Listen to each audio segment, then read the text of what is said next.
अरिहंताणं नमो सिद्धाणं नमो आयर्याणं नमो उवध्यायाणं नमो लोय सर्वसाहूणम्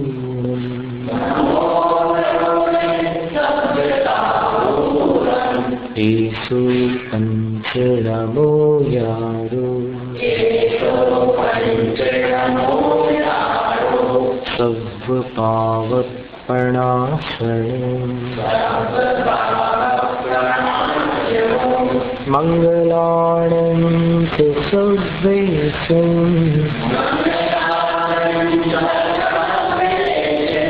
पठमं भवै मंगलम् चत्तारि मंगलम् अर्हन्त मंगलम् सिद्ध मंगलम्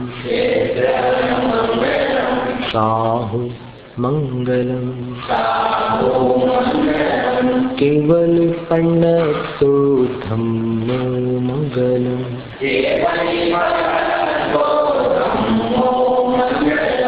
चत्तारि लोकोत्तमा अरहन्त लोकोत्तमा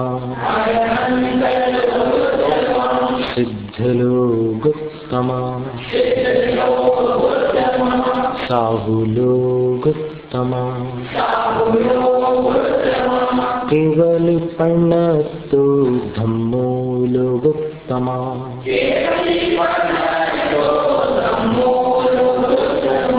चत्तारि शरणं प्रव्रजामि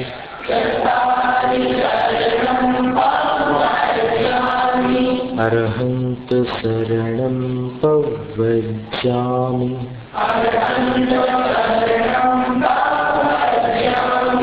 सिद्ध शरणं प्रव्रजामि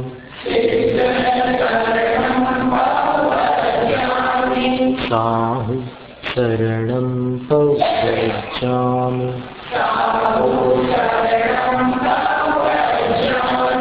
केवल पन्नतो धम्म शरणं प्रव्रजामि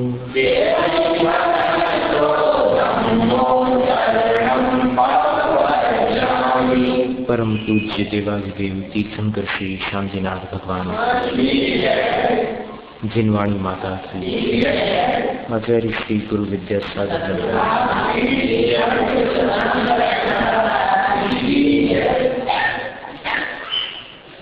पंच महागुरु भक्ति का उत्सर्ग करूंगा।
Yeah.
नाणसार ग्रंथ श्री पद्म सिंह मुनि द्वारा रचित है। ध्यान का इस ग्रंथ में विवरण है।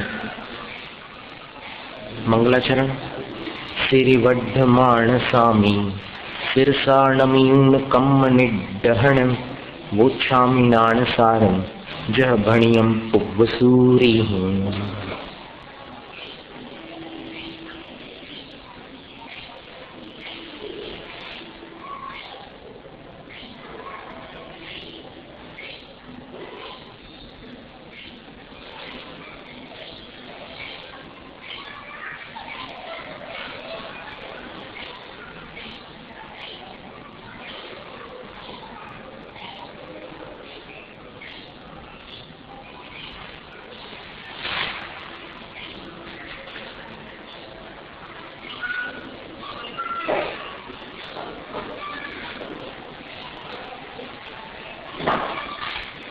तब आचार्य धर्म ध्यान की विधि बतलाते हैं। धर्म ध्यान कैसे करना है। सामायंजनोत्तम पढ़मंकाउण परम भक्ति ये चिंत धम्म जान गलई मलम जेन सह सत्ती।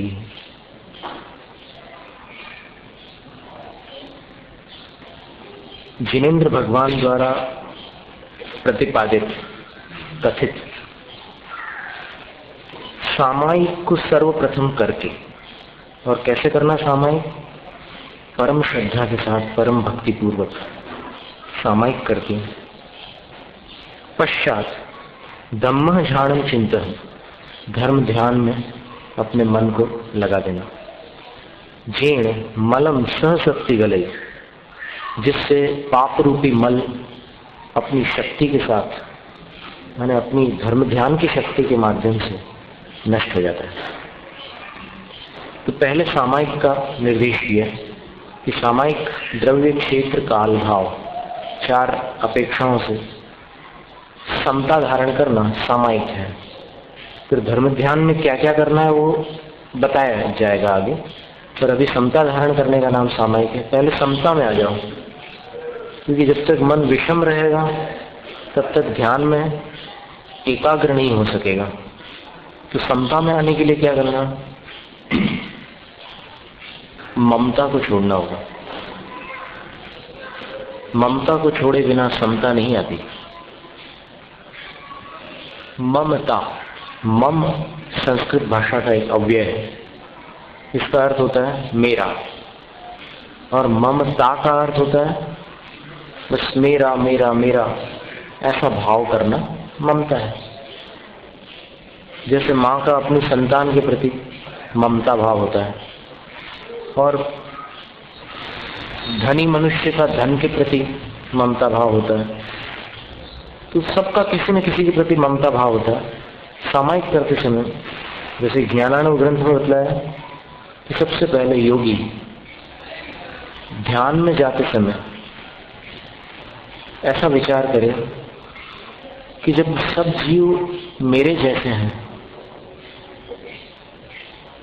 द्रव्य की अपेक्षा, क्षेत्र की अपेक्षा, और शक्ति रूप से देखें तो भाव की अपेक्षा, सभी जीव एक समान है। काल की अपेक्षा देखें तो काल, उसका जो वर्तमान काल चल रहा है उसकी अलग अलग पर्याय हो सकती है, पर वो भी पर्याय हो रही है जीव द्रव्य में ही। चाहे मनुष्य के आकार रूप वो जीव द्रव्य परिणत हो, अथवा कोई पशु पक्षी के रूप में हो, या किसी भी रूप में हो, पर है तो जीव द्रव्य की ही अवस्था।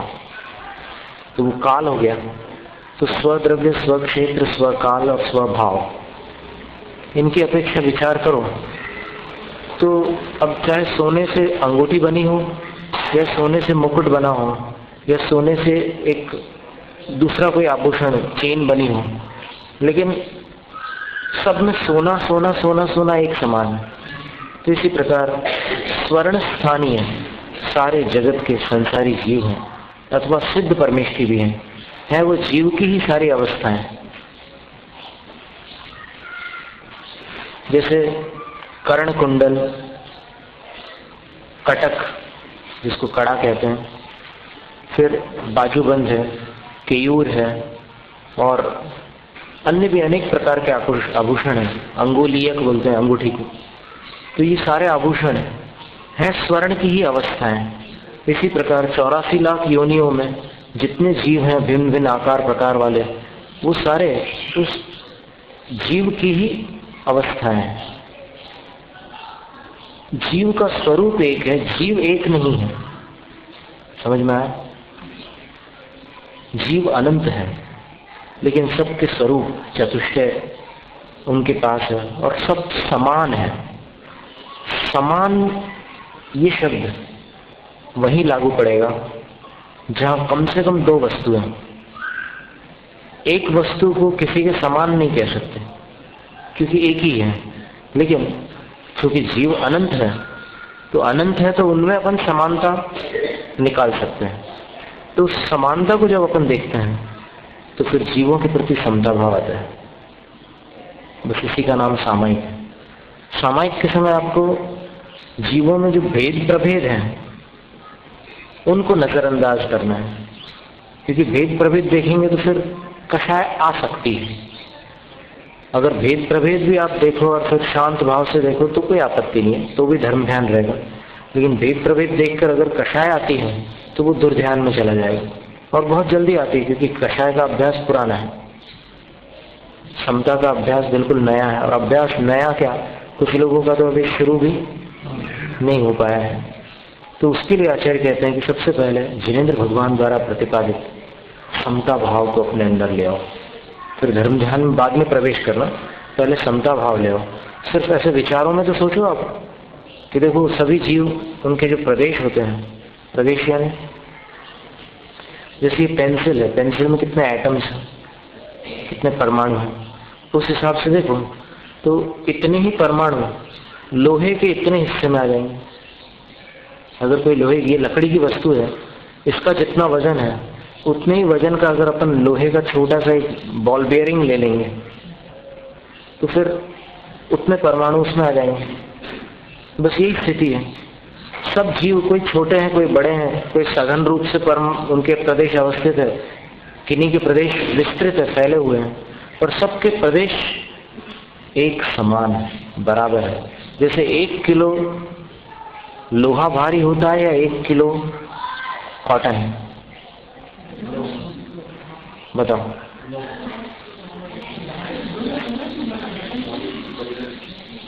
जब 1 किलो कह रहे हैं तो फिर कहाँ अंतर आया? समझ में आया? 1 किलो लोहा और 1 किलो कॉटन, तो अब इसमें हमने क्या पूछा, कौन भारी है? लेकिन दोनों के आकार समान होंगे क्या? 1 किलो कॉटन कितने आकार में होगा और 1 किलो लोहा कितने में होगा? तो बस इतना ही फर्क है। इसी सारे जीव प्रदेशों की गणना की अपेक्षा असंख्यात प्रदेशी लोकाकाश प्रमाण प्रदेशों के धारक है। तो क्षेत्र की अपेक्षा सारे जीव समान है, आकार प्रकार अलग अलग हो गए हैं कर्मों के निमित्त से।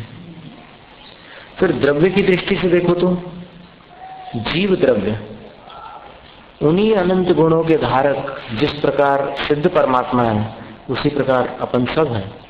उनके गुण प्रकट हो गए हैं, अपने गुण आवृत हैं, ढके हुए हैं। तो वो द्रव्य क्षेत्र और काल की अपेक्षा देखो तो इस समय जिस जीव की जो पर्याय चल रही है वो उसका स्व काल है, इस समय का काल। तो जीव की जो अवस्थाएं रहती है वो उसका स्व काल कहलाता है।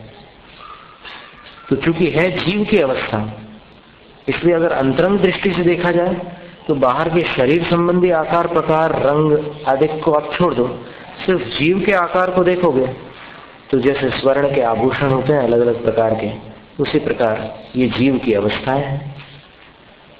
ठीक है ना? अब इसके बाद भाव की तरफ देखो। सब जीवों में कौन सा भाव एक समान है? बोलो। उपयोगो लक्षणम, चैतन्य भाव। सब में चेतना है। ऐसा कोई जीव देखा आपने जो अचेत हो? बेहोश हो जाए तो भी अगर इलेक्ट्रोएन्सेफोग्राफ यंत्र से उसकी तरंगे ली जाए तो फिर बराबर तरंगे आती है, ब्रेन वेव्स आते हैं। चेतना बराबर रहती है सभी जीवों में, कभी भी जीव अचेतन नहीं होता।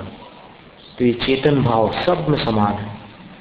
तो जब इन चारों दृष्टियों से अपन समानता को देखते हैं तो फिर जीवों के प्रति जो भेदभाव और कषाय उत्पन्न होती है वो शांत हो जाती है, सबके प्रति समता भाव आ जाता है। कौन मेरा कौन तेरा, सब अकेले हैं। अब वो कर्म योग से कोई रिश्ते बन गए हैं इस पर्याय में, तो फिर उनको अपना मान लेता है और बाकी जो रिश्तेदार नहीं है उनको पराया मानता है। तो ये तो इसका मोह है, मोह के कारण वो भेद प्रभेद कर लेता है। पर वास्तव में देखा जाए तो सब जीव स्वरूप से एक समान है, तो जीवों के प्रति समता आ गई। फिर अब देखें दूसरी दृष्टि से, सब द्रव्यों में भी तो कुछ समानता है। देखो, अजीव द्रव्य हो या जीव द्रव्य हो, 6 गुण ऐसे होते हैं जीवों और अजीवों में जो बिल्कुल समान चलते हैं। 6 द्रव्य कौन से हैं?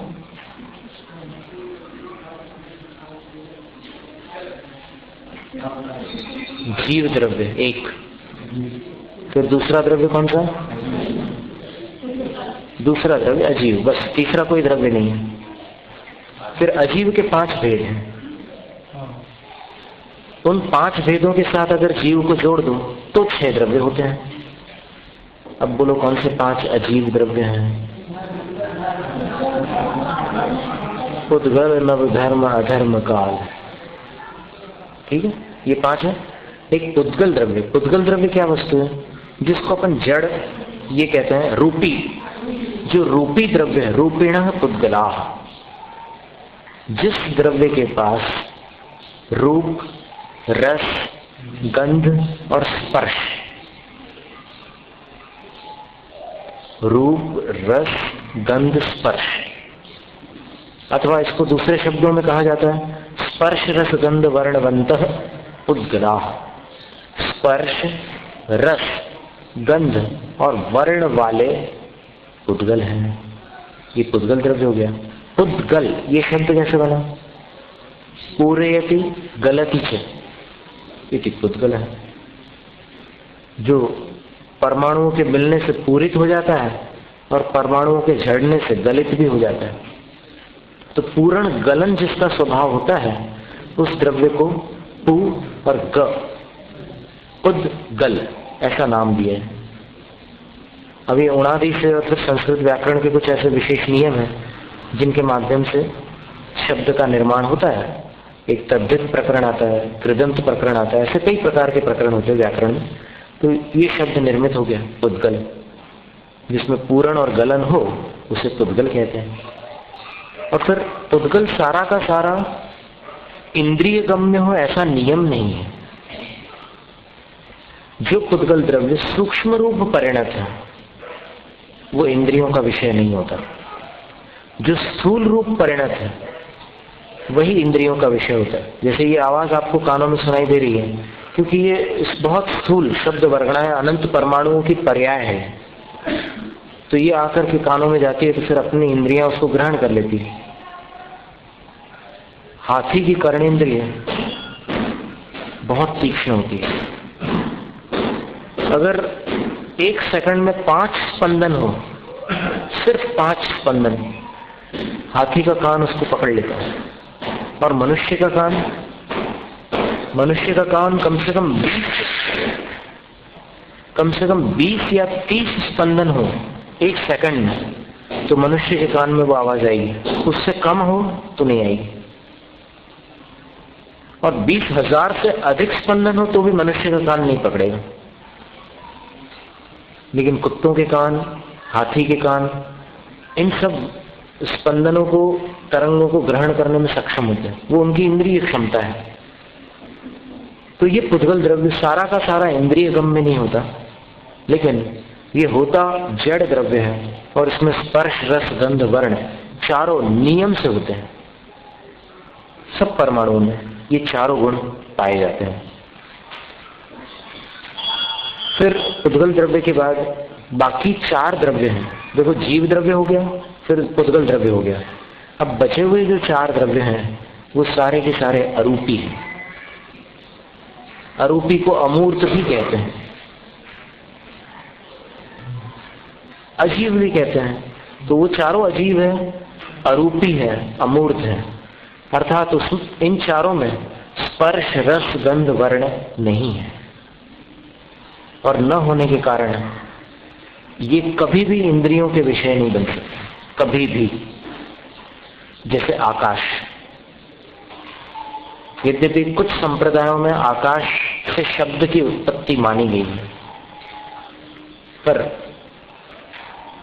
जिनेंद्र भगवान का कथन ये है कि आकाश अमूर्त होने के कारण कोई ऐसी परिणति या कोई ऐसी रचना नहीं दे सकता जो इंद्रियों के द्वारा ग्राह्य हो सके।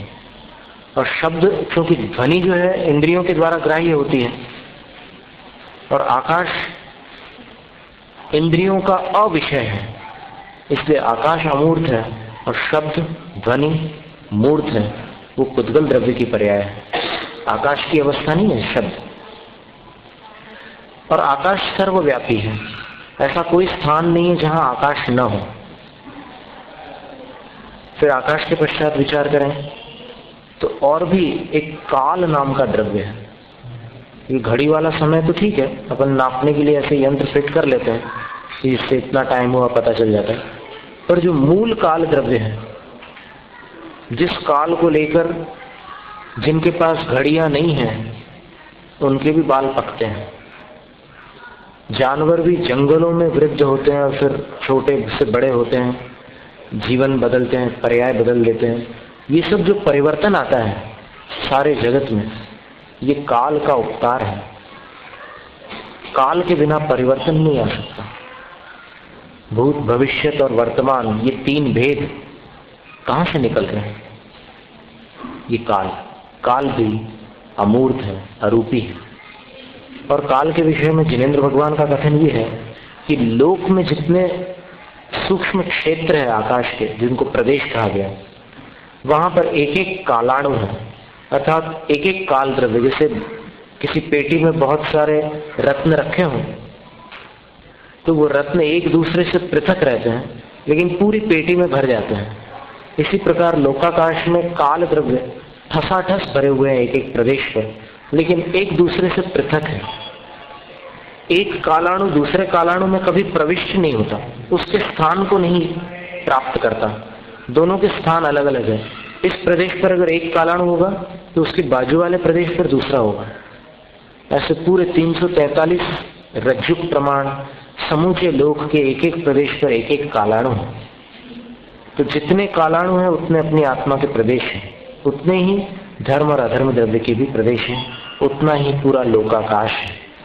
ठीक है, तो ये जो पूरा लोकाकाश है उसमें दो द्रव्य और भी हैं।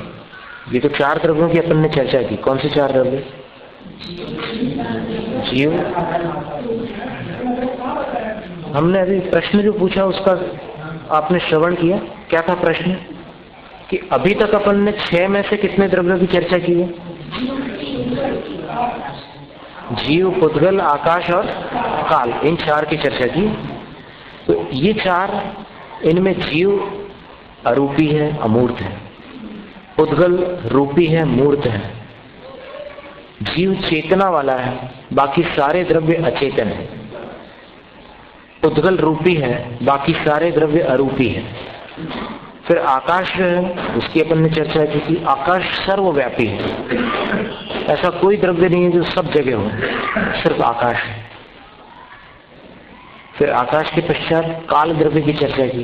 तो काल द्रव्य जो है वो आकाश के सबसे सूक्ष्म स्थान पर रहता है और एक एक काल द्रव्य लोकाकाश के एक एक प्रदेश पर, प्रदेश कहते हैं ये मध्य प्रदेश, उत्तर प्रदेश, ये वाले प्रदेश नहीं, हिमाचल प्रदेश, ये प्रदेश की चर्चा नहीं। प्रदेश का यहाँ पर ये जो शास्त्रीय भाषा है, टेक्निकल भाषा है, इसमें ये प्रदेश यानी क्षेत्र का सबसे छोटा हिस्सा जिसका और विभाग न हो सके, प्रदेश कहलाता है। एक परमाणु उतने छोटे से स्थान में समाता है और एक कालाणु भी उतने स्थान को घेरता है। तो काल द्रव्य असंख्यात हो गए, जीव अनंत हो गए, और एक एक जीव के साथ जो कर्मों का बंधन है, नौकर्म वर्गणा, ये शरीर की जो रचना हुई है जिन परमाणुओं से, वो नौकर्म वर्गणा कहलाती है। तो इन सबको अगर अपन देखें तो ये अनंत हो जाते हैं परमाणु। तो एक जीव के साथ जब अनंत परमाणु बंधे हुए हैं संसार में, तो फिर जीव अनंत है तो उद्गल कितने होंगे? अनंत में अनंत का गुना कर दो, अनंत अनंत, सीधा सा हिसाब। अब इसके अलावा दो द्रव्य और हैं। जैसे मछली को तैरने के लिए क्या चाहिए? पानी चाहिए। रेल को चलने के लिए क्या चाहिए? पटरी चाहिए। गाड़ियों को चलाने के लिए क्या चाहिए? रास्ते। इसी प्रकार 6 द्रव्यों में से केवल 2 द्रव्य ऐसे होते हैं जो हलचली को प्राप्त होते हैं, स्थान से स्थानांतरित होते हैं। वो 2 द्रव्य कौन से हैं, बता सकते हैं?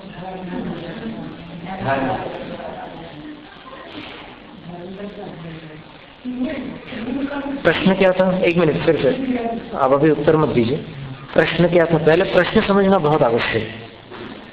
क्या था प्रश्न? 2 द्रव्य ऐसे हैं जो स्थानांतरित होते हैं। कौन से 2 द्रव्य? आप अभी घर से यहाँ आए कि नहीं? आप कौन से द्रव्य हैं? तो स्थान से स्थानांतरित होता है कि नहीं जीव द्रव्य? होता है, पक्की बात। अब इसमें तो टिक लगा दिए, चलो। और दूसरा कौन सा द्रव्य है? आपके साथ शरीर आया कि शरीर वहां रह गया? आया, तो शरीर कौन सा द्रव्य है? उद्गल द्रव्य।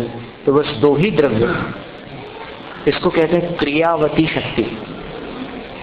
क्रियावान केवल 2 द्रव्य हैं। क्रियावान किसको कहते हैं? जिसमें हलचली हो अथवा जो स्थान से स्थानांतरित हो। स्थानांतर रूपा क्रिया, एक स्थान से स्थानांतरण रूप जो क्रिया होती है उसी को क्रिया कहते हैं। अब देखिए, इन 2 को कोई सहायक आवश्यक है, क्योंकि कोई भी कार्य अकेले अपनी शक्ति से नहीं होता, और शक्ति न हो तो अकेले सहायक से भी नहीं होता। ये नियम है। जैन सिद्धांत में सारी कारण कार्य व्यवस्था इन 2 बातों पर आधारित है। एक तो अपनी शक्ति, जैसे चावल के दाने में भात बनने की शक्ति है, वो उसकी शक्ति होगी, ये एक कारण हुआ भात बनने का। और दूसरा कारण, भात बनने में कोई सहयोग भी उसको आवश्यक है। बिना सहयोग के भात नहीं बनेगा। अगर बन जाए तो कोई बताना, खबर देना। बोरे में रखे रखे कुछ दाने भात बन गए। संदेश वाले भी अच्छे से छापेंगे, दिव्य भास्कर वाले भी छापेंगे, चमत्कार हो जाएगा। सहयोग आवश्यक है। तो जो सहयोगी कारण होता है उसको निमित्त कहते हैं, और जो अपनी अंतरंग शक्ति होती है उसको उपादान कहते हैं। बस सारी कारण कार्य व्यवस्था, सारी विश्व व्यवस्था इन 2 शक्तियों पर टिकी हुई है, एक उपादान और दूसरी निमित्त। स्मरण में रखने योग्य बातें हैं तो, और जिनको पहले से आता है बहुत अच्छी बात है, दोबारा सुनने में और अच्छी बात है। तो ये 2 शक्तियां काम करती है। तो जीव में चलने की शक्ति है, उद्गल में भी चलने की शक्ति है, लेकिन सहायक कौन होगा?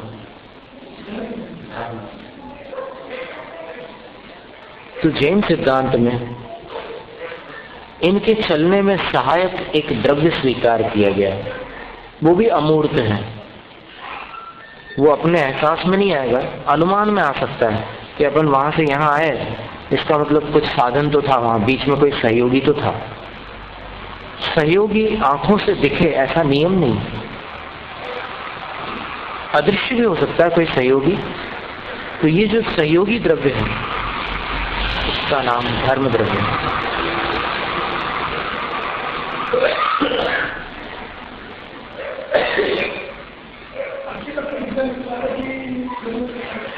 कहाँ? नहीं, अकेला कर सकते हैं, बिल्कुल कर सकते हैं, कोई जरूरत नहीं जीव। कई ऐसे परमाणु हैं जो पूरे हलचली को प्राप्त है सहज रूप से, अपने आप इधर उधर सब जगह हलचली को प्राप्त है, गतिमान है। जीव के साथ ही उद्गल गमनशील हो ऐसा नहीं है, बिना जीव के भी गतिशील हो सकता है। ट्रैक्टर की आवाज सुनकर हमें एक बात और याद आई कि जैन कारण कार्य व्यवस्था में ये दो तो मूल अंग हैं। किसी भी कार्य के संपन्न होने में ये दो कारण कहलाते हैं, एक उपादान कारण, दूसरा निमित्त कारण। उपादान कारण अपनी शक्ति रूप होता है और निमित्त कारण सहकारी रूप होता है, सहयोगी रूप। और तीसरा उसमें एक और हेतु बताया कोई भी कार्य निष्पन्न होने में कि ये दो तो विधि रूप आवश्यक है, अर्थात इनका होना अपेक्षित है। और एक ऐसा भी होता है कारण जो निषेधात्मक होता है। किसी कार्य के संपन्न होने में किसी चीज का निषेध भी अनिवार्य होता है। जैसे सिद्ध अवस्था में कर्मों का अभाव अनिवार्य है, तो वो निषेधात्मक कारण हो जाएगा। कर्मों का क्षय, ये निषेधात्मक कारण। और जैसे अभी आप उपदेश सुन रहे थे, थोड़ी देर के लिए उपदेश नहीं सुनाई दिया तो वो वहां पर बाधक कारण था। आए समझ में? तो साधक कारण का सद्भाव और बाधक कारण का अभाव, ये कारण कार्य व्यवस्था में आवश्यक होता है। आगे समझो स्पष्ट। अब जैसे जीव को बांध दिया हो किसी ने, तो उसके पास चलने की बहुत शक्ति है और वहां धर्म द्रव्य भी पड़ा हुआ है अपनी सेवा में, कैसे चले बताओ?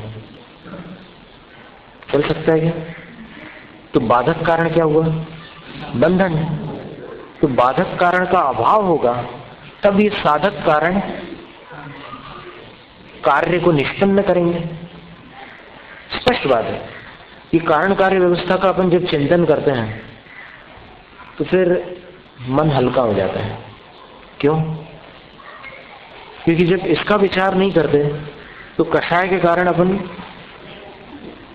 कारण कार्य को बहुत सीमित बना लेते हैं। तेरे कारण मेरा पूरा काम बिगड़ गया, तेरे कारण। अब अगर 3 का विचार करो आप, बाधक कारण, फिर साधक कारण, साधक कारण में उपादान और निमित्त। तो बताइए, जो भी बाधक कारण आया आपके कार्य में विघ्न रूप, क्या वो अनायास आया, बिना कारण आया?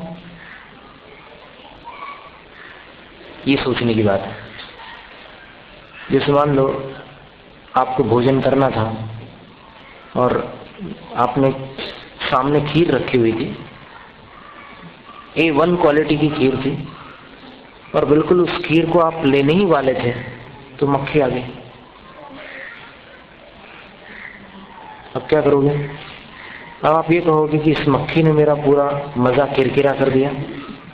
एक दृष्टि से बिल्कुल ठीक है कि मक्खी आने के कारण मैं खीर नहीं खा सका, लेकिन मक्खी के अलावा और कोई कारण है क्या वहां पर बाधक, या नहीं है? मक्खी अपनी थाली में क्यों आई, सोचो।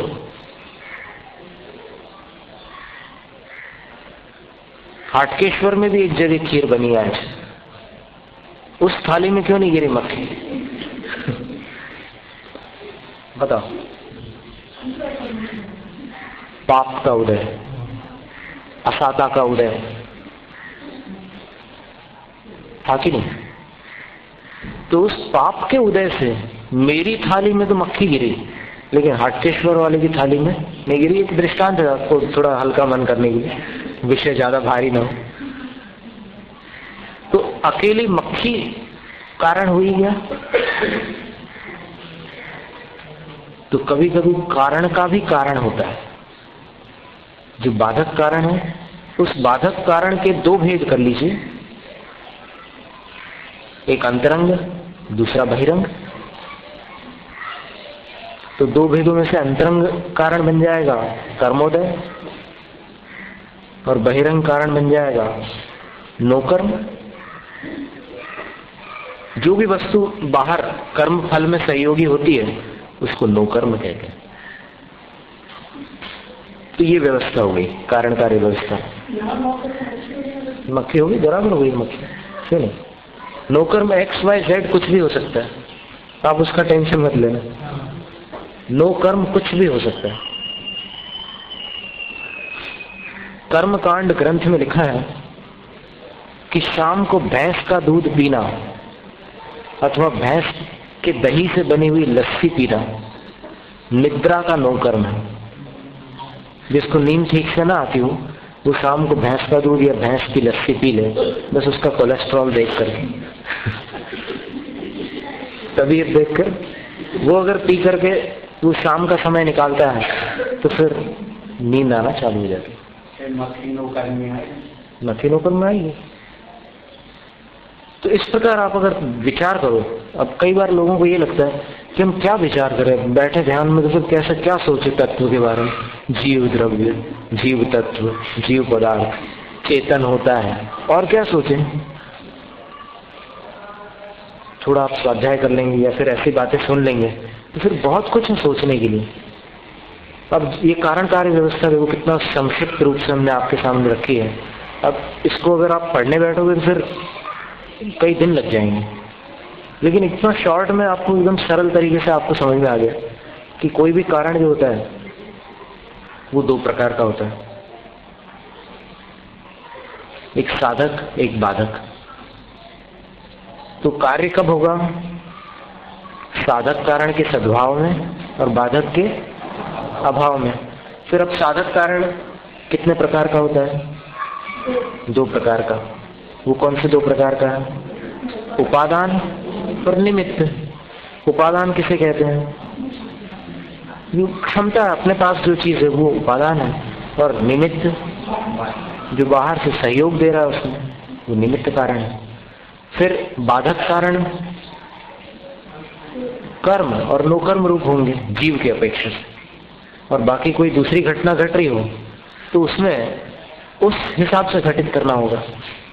तो जैसे अभी अपने दृष्टांत लिया खीर खाने का, तो खीर खाने में एक की थाली में मक्खी आ गई, दूसरी की थाली में कुछ नहीं हुआ, तो फिर इसने मक्खी को उसमें बाधक माना और उसके उसमें मक्खी आई ही नहीं, तो उसको कोई बाधक की परवाह ही नहीं थी, उसका कार्य संपन्न हो गया, इसका कार्य संपन्न नहीं हुआ। तो इससे ये सिद्ध हुआ कि बाधक का अभाव भी कार्य की निष्पत्ति में अनिवार्य है। अब बाधक जो होता है वो मक्खी आई तो मक्खी को दोष दे करके वो अगर कषाय करने लग जाए तो उसको अशांति ही प्राप्त होगी। यदि वो यह विचार करे कि मक्खी मेरी थाली में आई उसमें नहीं आई, क्या कारण था, तो पता चलेगा कि मेरे पाप का उदय था, उसके पुण्य का था कि नहीं। उसको कोई विघ्न नहीं आया तो इसका मतलब क्या हुआ कि उसका पुण्योदय था। और जिसके थाली में विघ्न आ गया उसके पाप का उदय था, क्योंकि बिना पाप के उदय के ये अड़चने बाधाएं विघ्न आते हैं, सवाल ही नहीं पैदा होता। पाप का उदय हो तो आ जाते हैं, काम कदम कदम पर विघ्न आते हैं। आप किसी काम के लिए जा रहे हैं और बस निकल गई, आप देख रहे हैं अरे निकल गई, फिर आधे घंटे रुके और फिर जैसी बस आई तो फिर वो कहता है एक सवारी, तो वो जो आपके आगे वो चढ़ जाता है और आप पीछे। पाप के उदय में बार बार यही स्थितियां बनती है, अड़चने ही अड़चने आती है।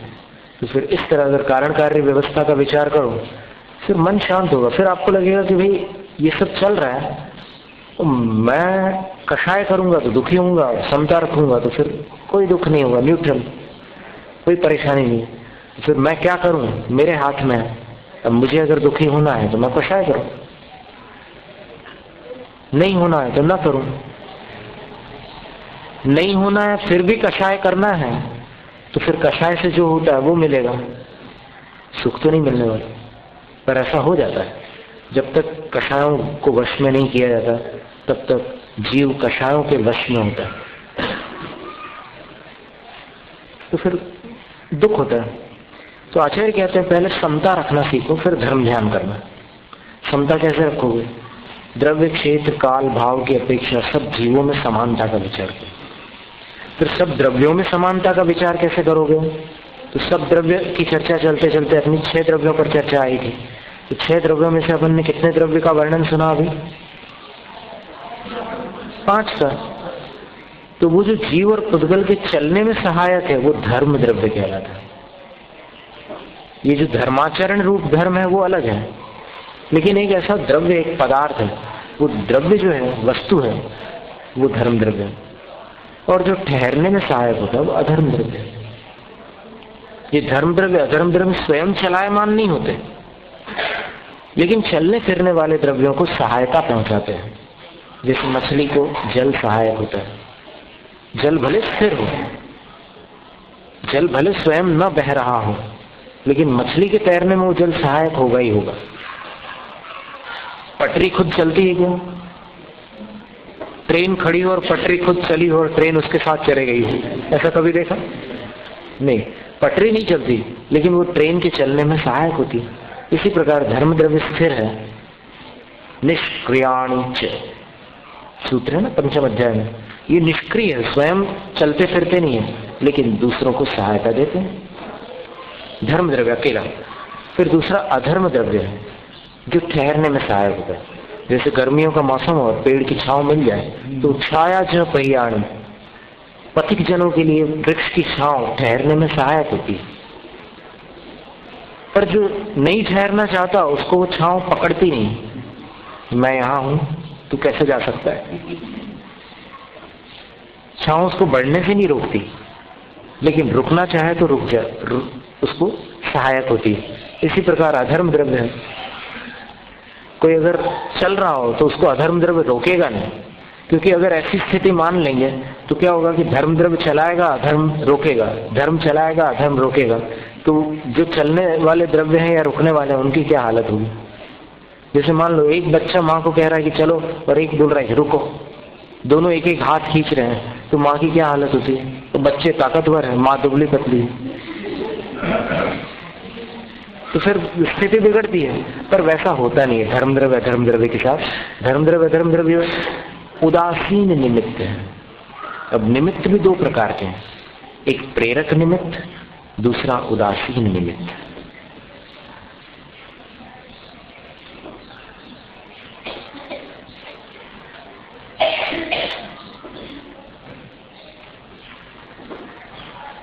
अब कुछ लोगों की ये धारणा है कि कोई भी कार्य होता है उस समय जो कुछ उपस्थित होता है वो निमित्त होता है।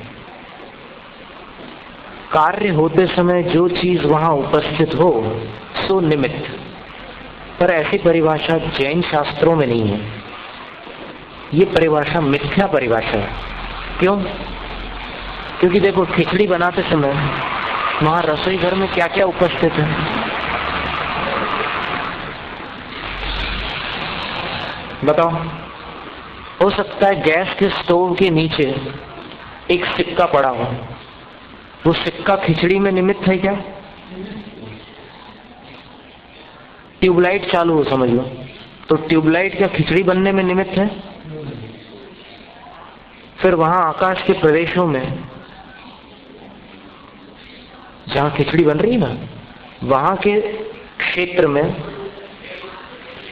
और भी बहुत सारी वस्तुएं हो सकती है। जैसे वहां पर नाइट्रोजन गैस के भी कुछ परमाणु हो सकते हैं, वो खिचड़ी बनने में निमित्त है क्या? होते ही है। नाइट्रोजन गैस तो पूरे वातावरण में भरी हुई है, ऑक्सीजन भरी हुई है, कार्बन डाइऑक्साइड भी कुछ मात्रा में है, और कुछ दूसरे विषैले गैसेस भी हैं, कार्बन मोनोऑक्साइड, सल्फर डाइऑक्साइड, ऐसे भी कई ये कंपनी फैक्ट्रीज के आसपास बहुत प्रकार के ऐसे विषैले तत्व होते हैं। वो सब निमित्त है क्या खिचड़ी बनने में? आपके यहाँ अगर यहाँ धनलक्ष्मी हरिगंगा में कहीं किसी घर में खिचड़ी बन रही हो और उसी समय सीएमसी की खुशबू कहें या क्या कहें, वहां के धुएं की गंध आ रही हो, आने लगी, बिल्कुल इसी वक्त आई, आ रही कि नहीं? तो अगर ये आ रही है वहां पर रसोई घर में, ये निमित्त है क्या? तो ये परिभाषा सर्वथा गलत है कि जो उपस्थित होता है काम होते समय वो निमित्त है। तो फिर निमित्त की सही परिभाषा क्या होगी? आप तो परीक्षा ग्रंथ में आचार्य विद्यानंद जी ने लिखा है कि जिसके होने पर कार्य हो और न होने पर न हो, वही निमित्त है।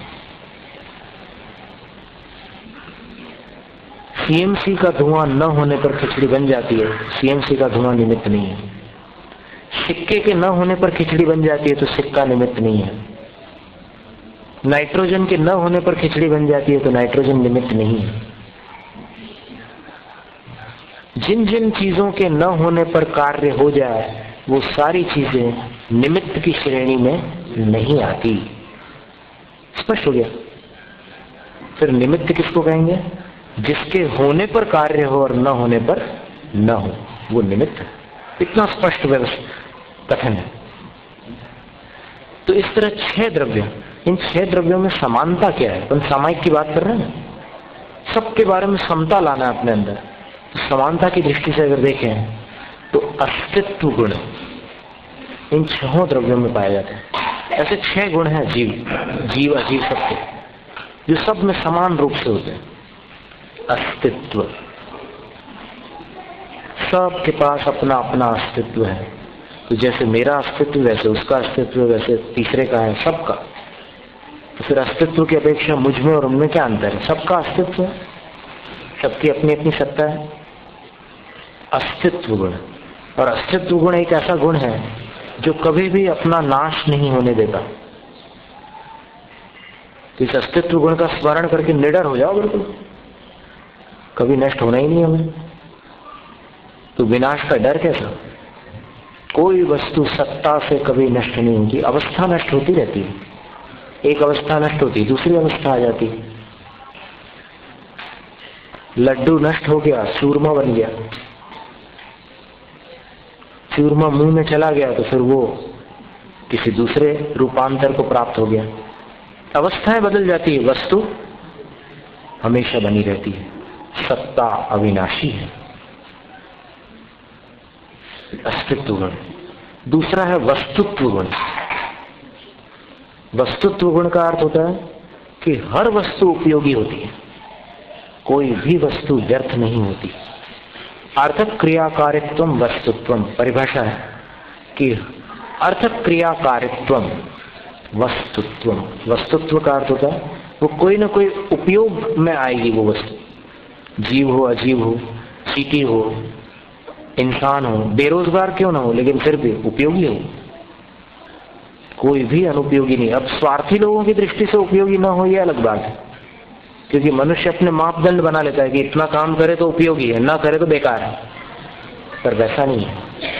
विश्व व्यवस्था की दृष्टि से देखा जाए तो एक एक परमाणु उपयोगी है, कोई ना कोई काम करता है। जैसे आकाश अपनी ड्यूटी करता है, काल अपना फर्ज निभाता है, धर्म द्रव्य अपना काम करता है, अधर्म द्रव्य बेकार नहीं पड़ा, उसका भी बड़ा महत्व है। हर जीव का महत्व है, हर पुद्गल का महत्व। ये वस्तुत्व गुण हो गया, सब द्रव्यों में है। तो फिर मैं अपने आप को स्पेशल कैसे समझूं? जब सबके पास समान रूप से वस्तुत्व है तो फिर मैं स्पेशल नहीं हुआ। फिर तीसरा गुण द्रव्यत्व। द्रव्यत्व गुण। द्रव्यत्व का अर्थ होता है प्रत्येक पदार्थ, प्रत्येक द्रव्य द्रवणशील होता है, हमेशा प्रवाहित रहता है। कभी भी कोई द्रव्य स्टॉप नहीं हो जाता, स्थगित नहीं हो जाता। अब ये स्थगित का अर्थ क्या लेंगे आप? चलने फिरने की अपेक्षा से स्थगित की चर्चा नहीं है। उसमें कुछ ना कुछ चलता रहता, चालू रहता है। कोई द्रव्य बंद नहीं हो जाता। जैसे कंप्यूटर को ऑफ कर दो तो भी उसके अंदर घड़ी चालू रहती है, नहीं? देखा आपने? कंप्यूटर ऑफ होने के बाद भी जब आप ऑन करेंगे तो टाइम कहां से आता है उसमें? सही बताओ, क्या एकदम ऑन करने के बाद नया चालू हो गया? नहीं, उसके अंदर कुछ फंक्शंस जो रहते हैं वो चलते ही रहते हैं। इसी प्रकार हर पदार्थ के अंदर ये द्रव्यत्व गुण है। इस गुण के निमित्त से क्या होता है? कुछ ना कुछ चलता रहता है। वो क्या चलता है? तो उसको कहते हैं उत्पाद, व्यय और द्रव्य। नवीन पर्याय उत्पन्न होती है, पुरानी पर्याय व्यय को प्राप्त होती है और पर्यायों का प्रवाह बना रहता है। द्रव्य उत्पादत्थे विभंगा विज्जन्ते पज्येषु, पर्यायों में उत्पाद व्यय और द्रव्य होता है। ऐसा प्रवचन सार ग्रंथ में आचार्य कुंकुम स्वामी ने लिखा है। तो ये अस्तित्व, वस्तुत्व, द्रव्यत्व। फिर प्रमेयत्व, प्रमेयत्व ये भी एक गुण है। प्रमा कहते हैं ज्ञान को और प्रमेय कहते हैं ज्ञान जिसको ग्रहण करता है उसको। जैसे ध्यान और ध्येय, ध्यान जिसको अपना विषय बनाए उसको ध्येय कहते हैं, ज्ञान जिसको अपना विषय बनाए उसको ज्ञेय कहते हैं, और ज्ञान का ही पर्यायवाची प्रमा है। प्रमा जिसको अपना विषय बनाए उसको प्रमेय कहते हैं। और प्रमेयत्व सब द्रव्यों का एक सामान्य गुण है। कोई द्रव्य ऐसा नहीं है जो किसी न किसी ज्ञान का विषय न हो। आप थक तो नहीं गए?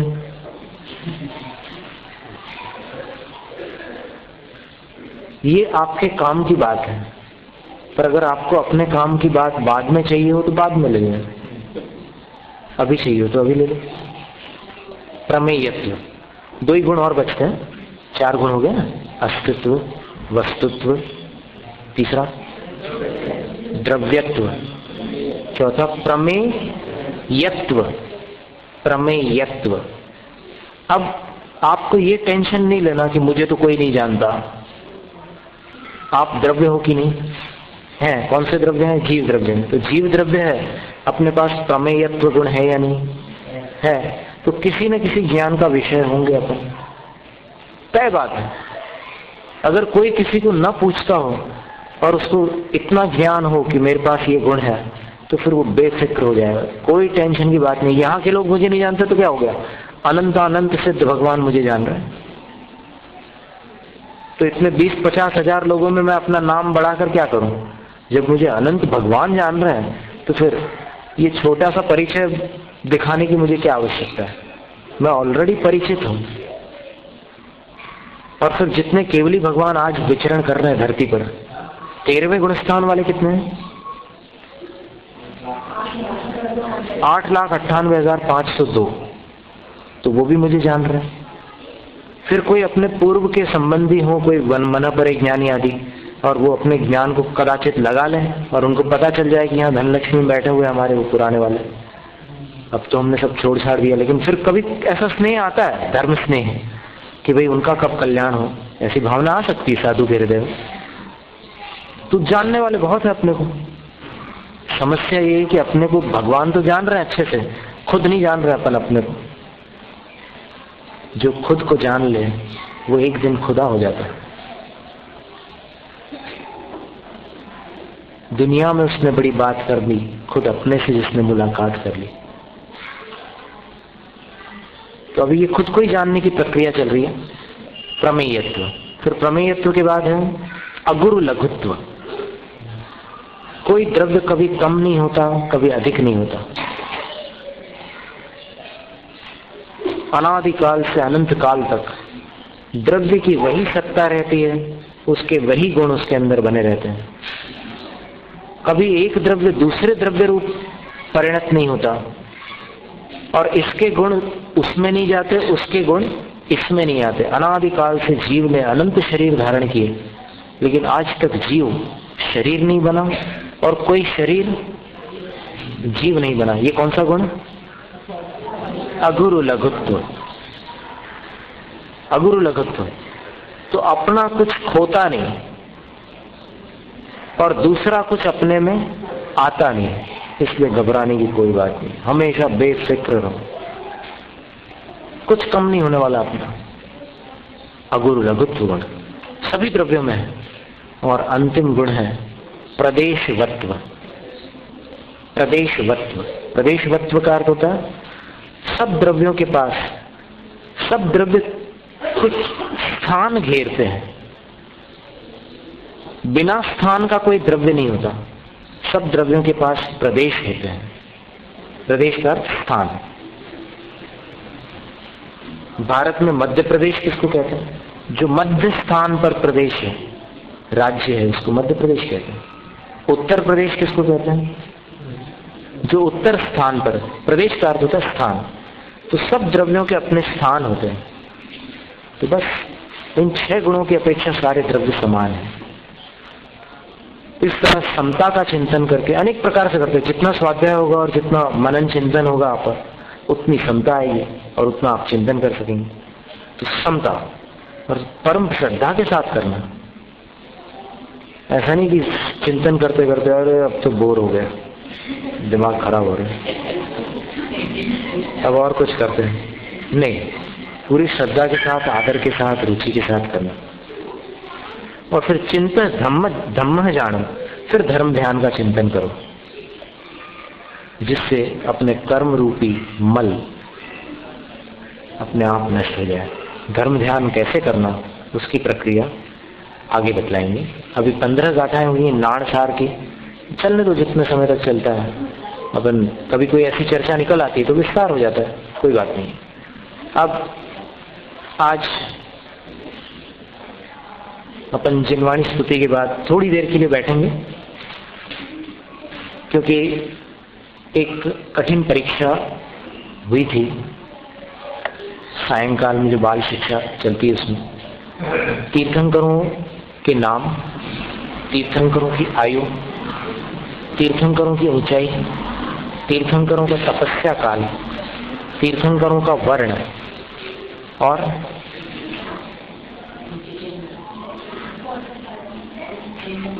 ऐसे कुछ विशेषता है, उनकी चिन्ह वगैरह, इनके ऊपर से एक परीक्षा ली थी। और परीक्षा ऐसी थी कि जब भी जिस बच्चे को देना हो परीक्षा, वो बिना देखे बस लिखना चालू कर दे और जो पूरा सही लिखेगा उसको पुरस्कृत किया जाएगा। तो 15 विद्यार्थियों ने पुरस्कार प्राप्त किया। उन्होंने 100 में 100 नंबर प्राप्त किए हैं और बाकी 15 में से 14 तो पूरे 100 में 100 नंबर लाने वाले हैं। और एक छोटी बालिका है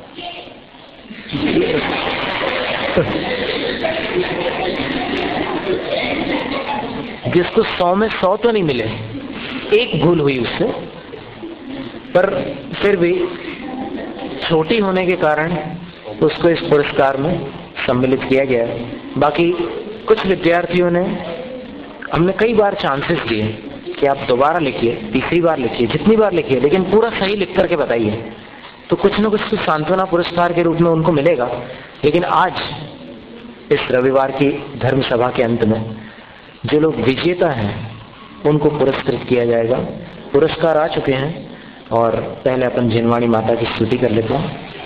शास्त्र पठन में मेरे द्वारा यदि जो कहीं कहीं प्रमाण से कुछ अर्थ वाक्य पद मात्रा छूट गई, सरस्वती मेरी इस त्रुटि को कृपया क्षमा करें और मुझे कैवल्य धाम में अविलंब करें।